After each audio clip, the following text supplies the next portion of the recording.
नमस्कार दोस्तों, मैं यशवीर चौहान आज एक नए टॉपिक के साथ।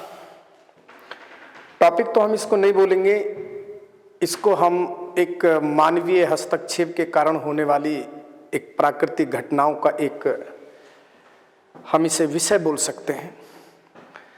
मित्रों, 7 फरवरी में आपने देखा था उत्तराखंड की नदियों में किस प्रकार से उफान आया, और यह जो जिम्मेदारी है किसकी है? प्रकृति की जिम्मेदारी बनती है या मानव की जिम्मेदारी बनती है? आज हम इस पर चर्चा करते हैं। बहुत सारे पर्यावरणविद शास्त्रियों ने यह बोला है कि यह मानव की जिम्मेदारी है। बहुत सारे प्रकृतिवादी ये कहते हैं कि यह अपनी एक प्रकृति का एक परिवर्तन है। तो आइए आज हम इस पर चर्चा करते हैं, किसकी जिम्मेदारी है ये। 7 फरवरी को आपने देखा उत्तराखंड की सभी नदियां या उत्तराखंड की जो पूर्वी भाग की जो नदियां हैं, अलकनंदा है, मंदाकिनी थी, लक्ष्मण गंगा है, ऋषि गंगा है, धौली गंगा है, इनमें उफान किस प्रकार से आया और हमारे जो भारत के विभिन्न राज्यों के जो मजदूर थे वो किस प्रकार से उनको अपने आगोश में लिया। तो चर्चा करते हैं सबसे पहले कि नदियों में उफान किस प्रकार से आया है, ग्लेशियर के कारण आया है या कुछ और प्लेट विवर्तनिक के कारण आया है। बहुत सारे भूगोलवेत्ता ये कह रहे हैं कि ये एक ग्लेशियर पिघला है, ग्लेशियर का स्खलन हुआ है, लेकिन ये अलग अलग एक विचार है। मैं समझता हूं और मैं आपको समझाने का प्रयास करूंगा कि इसका बेसिक कारण क्या था। बेसिक कारण में सबसे पहले हमें यह समझना चाहिए कि ग्लेशियर क्या होता है। देखिए विद्यार्थियों, ग्लेशियर क्या होता है जरा मैं इसे बता देता हूं। ग्लेशियर पर यदि हम बात करते हैं तो हिम रेखा के ऊपर, एक बार थोड़ी सी मैं डेफिनेशन बता देता हूं। हिम रेखा के ऊपर वर्ष भर अथवा कई वर्षों तक निरंतर बर्फ पड़ने से और जमने वाली बनने वाली एक मोटी चादर, बर्फ की मोटी चादर, उसे ही हम ग्लेशियर कहते हैं। देखिए ग्लेशियर छोटे भी हो सकते हैं, ग्लेशियर बड़े भी हो सकते हैं, ये डिपेंड करता है कि किस अक्षांशों के मध्य हैं। हमेशा ग्लेशियर उच्च अक्षांशों पर पाए जाते हैं, क्योंकि जैसे जैसे हम ऊपर जाते हैं टेम्परेचर डाउन होता चला जाता है, और जब टेम्परेचर डाउन होता चला जाता है तो हिमांक बढ़ता है, और हिमांक से ही यह बर्फ जमती चली जाती है। और इस ग्लेशियर का बनना कोई एक दिन का एक विकास नहीं है, बल्कि एक क्रमिक विकास है, कई वर्षों का विकास होता है। तो सबसे पहले आज हम इस मुद्दे पर चर्चा करते हैं कि जो धौली नदी थी, धौली गंगा नदी थी, उसमें ग्लेशियर पिघला, ग्लेशियर टूटा या एक विवर्तनिक कारण थे। देखिए हम 3 प्रकार से कारण हम कह सकते हैं। उत्तराखंड के अंदर 2 प्रकार के वहां प्रोजेक्ट चल रहे थे। एक ऋषि गंगा प्रोजेक्ट था और एक एनटीपीसी का तपोवन में एक प्रोजेक्ट था। दोनों ही प्रोजेक्ट एक बिजली परियोजना थी। हम ये कह सकते हैं वहां के आसपास के जो लोग थे या वहां के आसपास के जो लोग रहने वाले हैं, उनके माध्यम से हमने ये जानकारी जुटाई है। क्योंकि देखिए जब किसी भी प्रोजेक्ट के लिए वहां पर पहाड़ काटे जाते हैं, और जब पहाड़ काटे जाते हैं तो वहां पर बहुत सारे एक रासायनिक अभिक्रियाओं के द्वारा वहां विस्फोट कराए जाते हैं। तो उससे कहीं ना कहीं क्या होता है कि जो हमारी प्लेटें हैं, ये जो हिमालय के जो गर्त की प्लेटें हैं, वो खिसक जाती है। और रैणी गांव के जो लोग इस बात को कहते हैं कि जब से ये प्रोजेक्ट बने हैं, कम से कम 100 से 200 मीटर तक वो गांव खिसके हैं, उनका विवर्तन हुआ है, उनका वाइब्रेशन हुआ है। तो इसलिए हम एक कारण ये भी कह सकते हैं कि कहीं ना कहीं जो ग्लेशियर है उन पर वाइब्रेट हुआ होगा, उसके विस्फोटन के कारण, तो ये खिसके होंगे। पहला कारण तो ये हो सकता है। अब दूसरा कारण यदि हम तापमान की बात करते हैं तो वैसे तो दूसरा कारण तापमान मैं इसलिए नहीं बोलूंगा क्योंकि अभी इतना तापमान है नहीं वहां का। ये बेसिकली एक नंदा देवी ग्लेशियर था। ये नंदा देवी ग्लेशियर था, तो उस टाइम इतना टेम्परेचर बढ़ा हुआ नहीं है जो कि वो ग्लेशियर डूबेगा, ग्लेशियर टूटेगा। तीसरा कारण हम ये कह सकते हैं पर्वतों का स्खलन। कहीं ना कहीं पर्वतों के स्खलन से भी, यदि मैं बात करता हूं कहीं ना कहीं पर्वतों के स्खलन से, क्योंकि पर्वत के टॉप पर, पर्वत की चोटी पर ही ग्लेशियर होता है, और जब पर्वत खिसकता है, पर्वत का स्खलन होता है, तो वो ग्लेशियर भी टूटेगा। तो इसके 3 कारण मैंने बताए। और जहां तक भी मैंने ज्योग्राफी की बहुत सारी पुस्तकें पढ़ी हैं, साइंस की पुस्तकें का अध्ययन किया है, तो इसका जो बेसिक बेहतरीन कारण विवर्तनिक था, ये मेरे विचारों से है। लेकिन अब देखिए टीम गई है वहां पर, अब टीम किस प्रकार से अपनी रिपोर्ट भेजेगी। और देखिए चर्चा करते हैं थोड़ा सा ग्लेशियर के बारे में। ग्लेशियर कैसे टूटते हैं? ग्लेशियर हमेशा नीचे से नीचे से कमजोर पड़ते हैं, नीचे से घिसते हैं, ऊपर से वो मजबूत रहता है। और जब ये नीचे से कमजोर होते चले जाते हैं, ग्लेशियर ऊपर से भारी होता है, तो ये टूट जाता है। और जब ये नदी में टूटेगा, तो नदी में तो ऑब्वियसली उफान आएगा। यदि हम किसी पात्र में बर्फ का टुकड़ा डालें अथवा कोई पत्थर का टुकड़ा डालें, तो पानी तो बाहर निकलेगा। ऐसा ही नदी है, नदी यहां से निकल रही है, ग्लेशियर टूटे, एक अचानक ग्लेशियर टूटे इस नदी में, तो नदी उफान मारेगी, बाढ़ की समस्या होगी। अब देखिए बाढ़ की विकराल समस्या क्यों होती है? बाढ़ की विकराल समस्या इसलिए होती है कि जब नदी में कोई टुकड़ा गिरेगा और नदी का फ्लो तेज बहेगा, तो विभिन्न प्रकार की विभिन्न प्रकार के उस पर प्रोजेक्ट बनाए जा रहे हैं, तो वो तो नदी की गति पर अवरोधक के रूप में खड़े होंगे ना, इससे बाढ़ की समस्या बन जाती है। इसलिए पर्यावरणविद क्या कहते हैं कि जो नदियों पर बनने वाली पनबिजली परियोजना नहीं बननी चाहिए। उससे क्या होता है, नदी का पानी तेज बहाव से गया, उनके बीच में बहुत सारे अवरोध मिले, तो इधर उधर थोड़ा सा, मतलब ये मलबा को, नदी जो पहाड़ों का जो मलबा है उसको गिराएंगे, पूरा मड इकट्ठा करेंगे, और जब उसके पानी को गति अवरोध होगा, तो उससे कहीं ना कहीं बाढ़ की समस्या उत्पन्न हो जाएगी। तो एक फैक्ट, बाढ़ का फैक्ट ये भी है कि जो ये प्रोजेक्ट है, यदि हम नदी के पानी को ऐसे ही छोड़ दें, स्वतंत्र रूप से छोड़ दें, तो वो मैं समझता हूं कि वो वहां बाढ़ की विकराल समस्या नहीं बनेगी। समस्या जो बनती है अवरोध होने में बनती है। धन्यवाद। और मैं बता रहा हूं आगे। तीसरी बात मैं थोड़ा सा एक और आपको बता देता हूं कि ये जो घटना घटित हुई है, ये कहां पर हुई है? देखिए ये जो घटना घटित हुई है उत्तराखंड के चमोली जिले के नंदा देवी पर्वत पर। एक ग्लेशियर है, या मैं पर्वत बोल सकता हूं, उसी का नाम नंदा देवी ग्लेशियर है। वहां से एक नदी निकलती थी, धौली गंगा। इसको थोड़ा सा मैं मैप में देख लेता हूं, मैं आपको मैप में समझाऊंगा।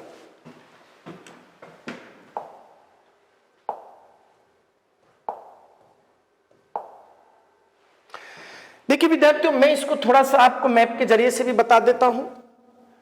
मैप के जरिए से मैं आपको बता देता हूं, कोई बात नहीं। देखिए ये हमारा मतलब एक नंदा देवी स्फीयर है, ये नंदा देवी बायोस्फीयर है, और ये सारा डिस्ट्रिक्ट, ये चमोली डिस्ट्रिक्ट है। और चमोली डिस्ट्रिक्ट इधर से चाइना से लगता है, और इधर से हमारा पिथौरागढ़ की सीमाएं हैं। तो ये नदी इस प्रकार से निकल रही है। तो थोड़ा सा मैं इस नदियों के बारे में आपको थोड़ा सा कुछ बताना चाहता हूं।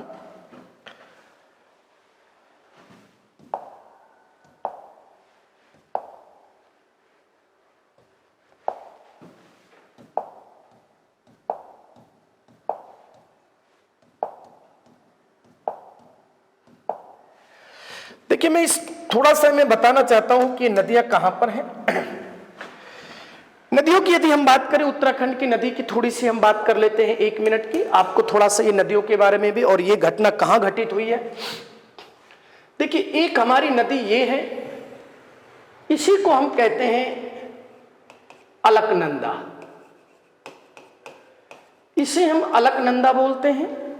और एक नदी ये है, इसी को हम बोलते हैं भागीरथी। इस पॉइंट को हम बोलते हैं देवप्रयाग।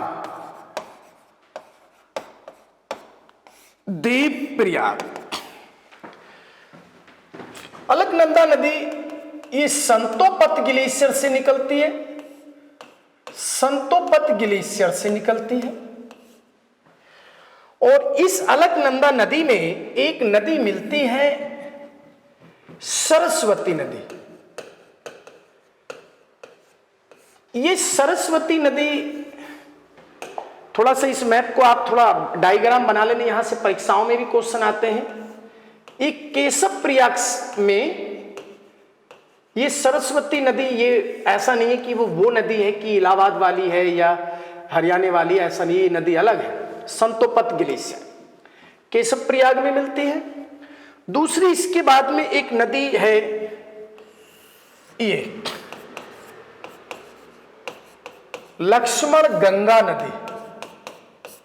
ये गोविंद घाट में अलकनंदा से मिलती है। गोविंद घाट।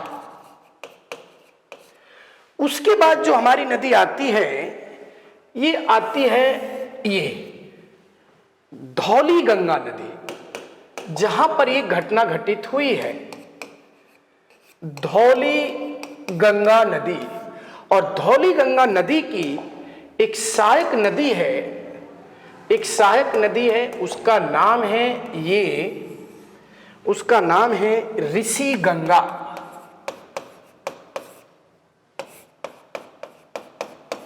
ऋषि गंगा। अब मैं आपको बता देता हूं कि ये जो घटना घटित हुई है कहां पर हुई है। देखिए, ऋषि गंगा नदी भी नंदा देवी पर्वतमाला से निकलती है।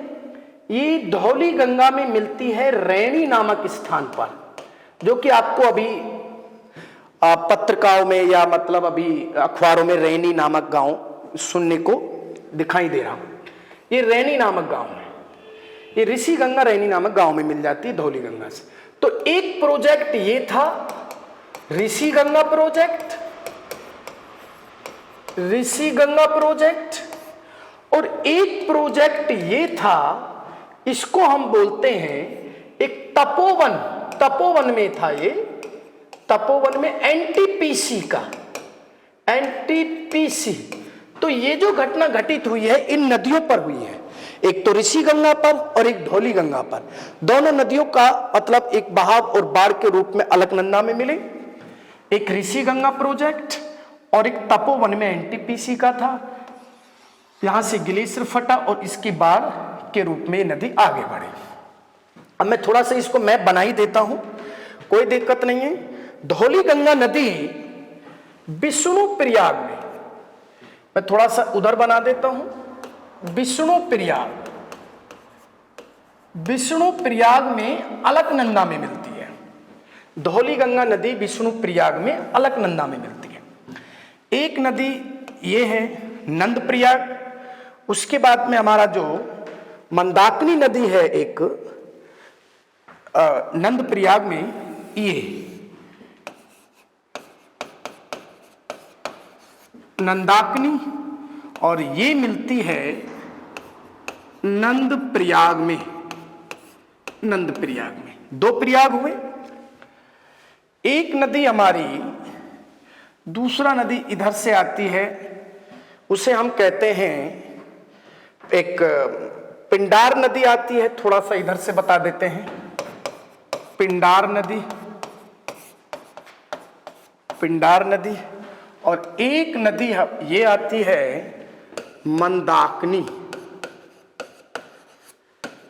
मंदाकिनी। ये केदारनाथ है, केदारनाथ, ये केदारनाथ मंदिर है।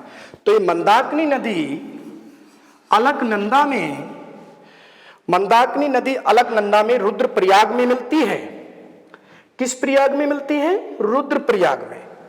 ये रुद्रप्रयाग में मिलती है, रुद्रप्रयाग। और ये मिलती है कर्णप्रयाग में, कर्णप्रयाग में। तो कितने प्रयाग हुए, थोड़ा सा यहां से क्वेश्चन याद कर लो।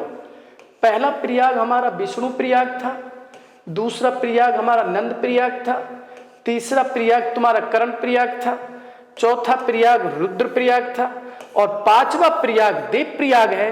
और विद्यार्थियों लास्ट में ये नदी गंगा के नाम से ऋषिकेश और बिजनौर के रास्ते उत्तर प्रदेश और मतलब बिहार चली जाती है। तो ये मैंने मैप बनाया है, थोड़ा सा एक बार 1 मिनट का, 1 मिनट 1 सेकंड। सबसे पहले मैंने आपको बताया था कि ये साफ अलकनंदा नदी है, संतोपत ग्लेशियर से निकलती है। ये वही संतोपत ग्लेशियर है जहां पर माना गांव है, उत्तराखंड का आखिरी गांव माना गांव। तो यहां पर संतोपत ग्लेशियर है।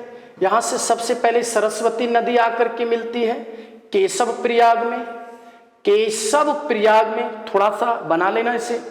उसके बाद में एक नदी और आती है लक्ष्मण गंगा नदी, जो गोविंद घाट में मिल जाती है अलकनंदा से। उसके बाद जो घटना घटित हुई है 7 फरवरी को, तो ये धौली गंगा है। वैसे तो ये पश्चिमी धौली गंगा है, पूर्वी धौली गंगा पिथौरागढ़ की साइड है, कोई दिक्कत नहीं है। धौली गंगा की एक सहायक नदी है ऋषि गंगा। इस ऋषि गंगा नदी और धौली गंगा नदी नंदा देवी ग्लेशियर से निकलती है। यही ग्लेशियर का विखंडन हुआ है, यही टूटा है। अब मैंने इसके कारण पहले ही बता दिए, क्यों टूटे हैं या नहीं भी टूटे या विवर्तन है, कोई दिक्कत नहीं है, मैंने आपको पहले ही बता दिया। तो एक प्रोजेक्ट हमारा ये था ऋषि गंगा पर, ऋषि गंगा प्रोजेक्ट। ये पन बिजली परियोजनाएं हैं, लाइटें बनती हैं।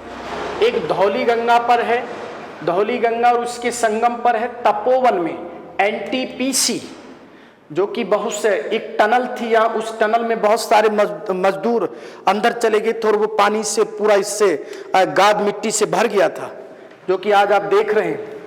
तो ये सीधी धौली गंगा विष्णु प्रयाग में मिलती है अलकनंदा से। फिर नंदाकिनी नदी नंद प्रयाग में, उसके बाद पिंडार नदी कर्ण प्रयाग में, उसके बाद मंदाकिनी नदी रुद्र प्रयाग में, उसके बाद हमारी ये लास्ट में एक नदी जाती है, इसका नाम है भागीरथी नदी। ये देव प्रयाग में अलकनंदा से मिलकर गंगा नदी बनाती हैं। तो मुझे आशा है कि आपको ये जो अलकनंदा और भागीरथी की द्रोणी का भी समझ में आया है, और मैंने आपको ये भी बताया किस प्रकार से। और मैं लास्ट में यही बताना चाहता हूं, जितना मानव प्रकृति से खेलेगा और प्रकृति भी उतना अपना एक विनाशकारी रूप दिखाएगी। इसलिए मित्रों, प्रकृति से खेलना बंद कीजिए।